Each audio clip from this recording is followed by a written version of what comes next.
आउ चिंता करंतु नहीं, पूरा निर्भय भाव भरंतु एही सुभद्रा फॉर्म। एही फॉर्म केवल सही महिला मानक पई जेउ माने सुभद्रा आवेदन करने को चाहूचंती। प्रथमे टिके फॉर्म उपरे भल से नजर पकाई देखंतु, तापरे गोटे परे गोटे फॉर्म भरंतु। हाँ आज्ञा, प्रथमे आधार कार्ड रे थिबा नाम लेखि आधार नंबर लेखिबा को पड़िबो। परे स्वामी किंबा बापा को नाम लेखि परिबे। जन्म तारीख स्थान रे आधार कार्ड रे थिबा तारीख देबा को पड़िबो। जुलाई 1 सुधा आवेदनकारी को अति कम रे 21 वर्ष हेउथिबा दरकार। परे जाति संपर्क रे थिबा बॉक्स रे ठीक मारिबा को हेबो। मोबाइल नंबर बॉक्स रे आधार कार्ड लिंक होइथिबा नंबर देबा को पड़िबो। विकल्प भावे आपण अन्य नंबर मध्य देई परिबे। तापरे ठिकाना लेखि आधार लिंक थिबा बैंक अकाउंट नंबर देबा को पड़िबो।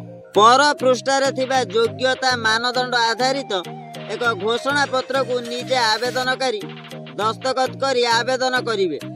फॉर्म फिलअप पर यह निज आधार कार्ड, बैंक पासबुक एवं राशन कार्ड फोटोकॉपी दे ऑनलाइन ले सुभद्रा पोर्टल आवेदन करिवे। यह पर आवेदन ग्रहण पत्र आनिबे को जेमिति भूलिबे नहीं, जेउथिरे आपणक आवेदन पत्र नंबर रहिथिबो। खबर अनुଯାयी भुवनेश्वर रे सुभद्रा कॉल सेंटर उद्घाटन करिसंती उपमुख्यमंत्री प्रभाती परिडा। एही अवसर रे उपमुख्यमंत्री प्रभाती परिडा कहिसंती जे सर्वसाधारण निजर सुविधा विषय रे पचारिबाकू एही कॉल सेंटर खोला जाइछि। उपमुख्यमंत्री आहुरी कहिसंती जे सुभद्रा फॉर्म दाखल कौनसी शेष तारीख नाही। शेष योग्य हिताधिकारी दाखल करिबा जाए फॉर्म ग्रहण करा जिवो।